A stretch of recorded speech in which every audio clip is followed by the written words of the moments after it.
A very warm welcome to BBC London. I'm Thomas Magill. Well, as you've been hearing, thousands of hospital operations and appointments are expected to be either cancelled or postponed in the coming days as junior doctors from across the capital join colleagues around the country for 6 days of industrial action.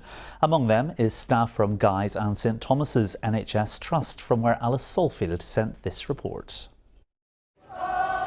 Well, there's quite the sing-along happening here on Westminster Bridge as junior doctors go out on their 6-day strike.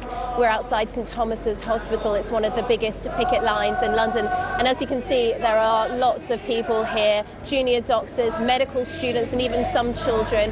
And they've been singing, chanting and cheering as cars going past have been honking them. Everyone that I've spoken to here says that this is all about safeguarding the future of the NHS.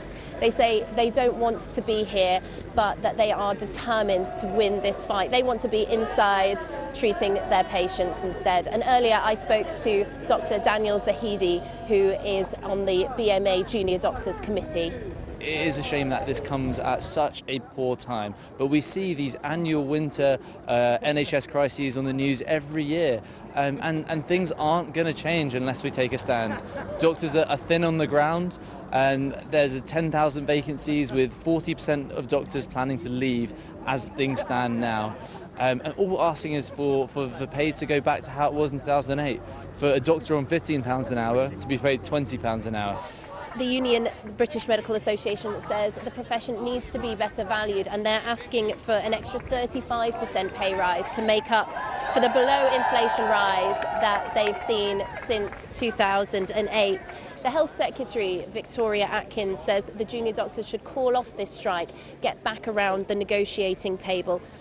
They say they want to find a fair and reasonable solution to end these strikes once and for all.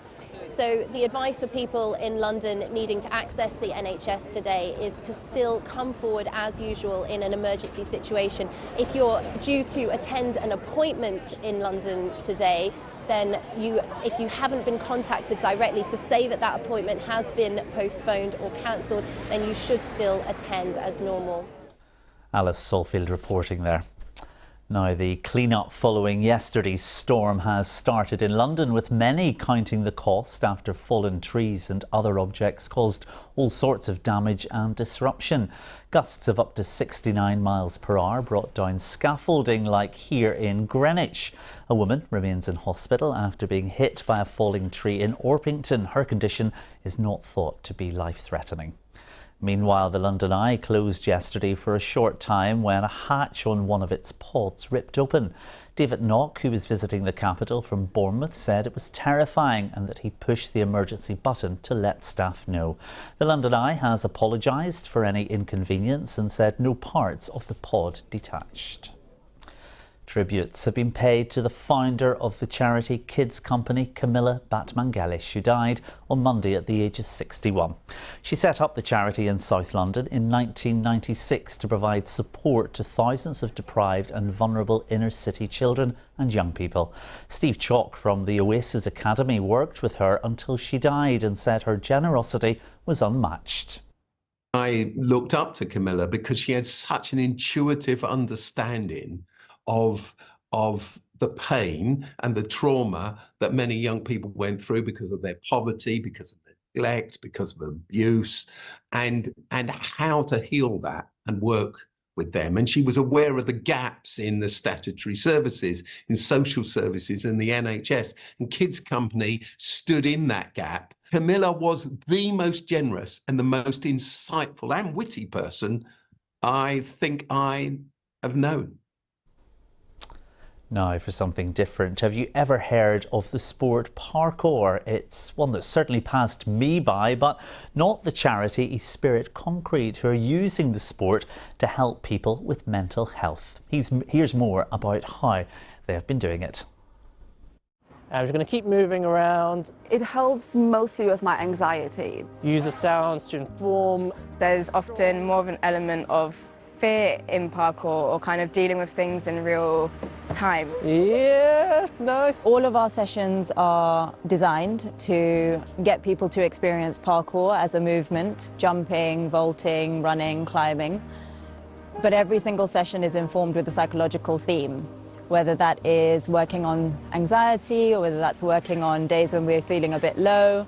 It's a combination of psychological skills and movement skills to lead to people feeling a little bit more equipped for what life throws at them. I come here every week, not just because of the physical opportunities that it gives, but also the opportunities for me to talk to someone as if in therapy, while also given the opportunity to do something I love. I've got ADHD, I struggle with concentration, and I find it extremely helpful. The coaches help me by a very one-to-one approach. The idea is whatever you're doing, It's different to going to a therapy session. It is you showing up without kind of all the extra stuff, extra labels on it. we think that thought and we introduce another one. We teach people how to cope differently, how to see the world differently, and how to interact with things that ultimately they're quite scared of or they might be afraid to encounter. We run classes for the general public where you can book and attend. We also run courses. Some of those courses run in schools, in youth centres, in NHS settings. We bring the couch therapy to the street. It's a different way of making sure that people stay well, they stay active, and they use their free space to do it in. So when I come down. After a night of parkour, I really feel excited, I feel energized. I always start with, I don't think I can do this. And I always leave with, wow, I didn't know I could do this. So I'm generally left with a lot of things to think about till the next session. Now, Essex County Council has been forced to apologise to residents after this sign was erected on the outskirts of Chelmsford with a rather obvious spelling mistake. If you haven't spotted it, well, take a closer look at the word Chelmsford to see the missing F. Officials say the error was not present at the design stage. Now that takes us to the weather with Kate Kinsella.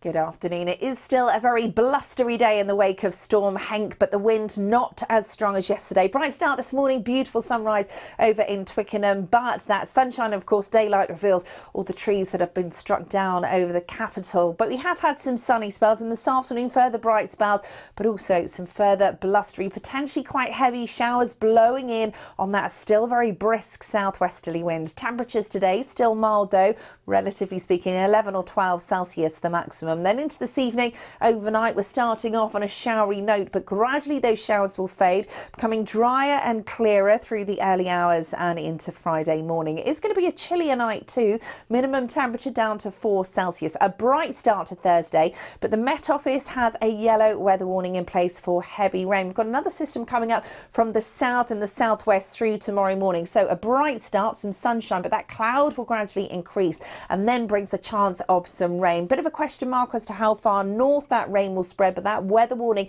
covering the whole of southern England. We could see 20 to 30 millimetres of rain, but by the same measure further north it could stay dry. Temperatures a touch cooler tomorrow. For Friday, drizzly start to the day, could get some mist and murk, and because the wind is lighter it will take its time to lift. It's going to be slightly cooler as well, and as we head through the weekend, settled conditions, high pressure in charge, but it is going to get much colder. OK, that's it from me. There's much more on all of today's stories on the BBC News app, including the very latest on the first day of the junior doctor strike. Assad will be here with you at 6:30 this evening, but from all of the lunchtime team, have a lovely afternoon. Bye-bye.